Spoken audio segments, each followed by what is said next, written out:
Kaimur police को बड़ी कामयाबी मिली है। कैमूर पुलिस ने 3700 जिंदा कारतूसों का जाखिरा पकड़ा है। इस दौरान कैमूर एसपी हरिमोहन शुक्ला ने बताया कि हम लोगों को सूचना मिली थी कि यूपी की तरफ से कुछ कारतूस आ रहे हैं, जिसके बाद चेकिंग अभियान चलाया गया। चेकिंग के दौरान सफेद रंग के ब्रेजा को घेर कर सर्च किया गया, जिसमें 2950 कारतूस 8 mm और 750 कारतूस 315 बोर के बरामद हुए। 3700 कारतूस बरामद किए गए हैं। साथ ही 2 आरोपियों को भी पकड़ा गया है, जिसमें से एक आरोपी यूपी से है और दूसरा नालंदा का रहने वाला है। पूछताछ में पता चला है कि दोनों अभियुक्त कारतूसों की सप्लाई कर रहे थे। 22/6 की रात को हम लोगों को एक STF और जिला DIU को एक सूचना मिली थी कि यूपी की तरफ से बड़ी मात्रा में कारतूस का परिवहन हो रहा है।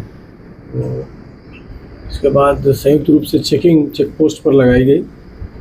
तो कल भोर में एक बरेजा सफ़ेद रंग की गाड़ी आ रही थी, उसको जब घेरा गया और घेरने के बाद उसका सर्च हुआ है तो उसमें 2950 कारतूस 8 mm और 750 कारतूस जो 315 बोर का बरामद हुआ है। दोनों संयुक्त रूप से 3700 कारतूस हैं। 2 व्यक्ति पकड़ाए हैं इसमें, जिसमें से एक यूपी का है और एक नालंदा के रहने वाले हैं।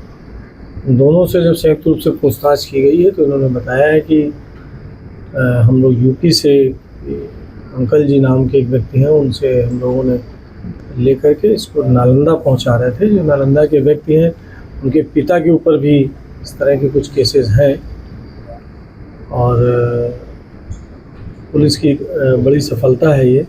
काफ़ी भारी मात्रा में कारतूस बरामद हुए हैं। जो भी दोनों लोग पकड़े गए हैं उन पर कोई पूर्व इतिहास नहीं है, लेकिन उनमें से एक जो नालंदा के पकड़े गए हैं उनके संभवतः जो हमको अभी तक जानकारी मिल रही है उनके पिता के ऊपर इसी तरह का केस दर्ज है। और इनके मामले में भी हम लोग, चूँकि ये लोग बिहार के कई पूछताछ में इन्होंने बताया कि 1-2 जिले इन्होंने बताया जहाँ पर ये गोलियाँ बेचते थे, उन जिलों में हम लोग पता कर रहे हैं कि कोई आपराधिक इतिहास है या नहीं है। ये जो बता रहे हैं कि यूपी में कानपुर शहर है और जो ये पकड़ाया वो भी औरैया का रहने वाला है। तो इनका कहना है कि कानपुर से ही हम लोग उसको लेकर के नालंदा की तरफ जा रहे थे और इन्होंने कुछ नाम बताए हैं तो नालंदा में और पटना में, जहाँ पर इन्होंने इस गोली की डिलीवरी करनी थी। हम लोग अभी अनुसंधान इस मामले में कर रहे हैं। आपको चीज़ और बता दें कि इनकी गिरफ्तारी के बाद और इन्हीं से प्राप्त सूचना के आधार पर नालंदा में भी गोलियां बरामद हुई हैं। इतनी गोलियां ले जाकर के अवैध रूप से इसको ऊंचे दाम पर बेचते थे और आप तो सर्वविदित है कि गोलियों का इस्तेमाल क्राइम में ही होगा।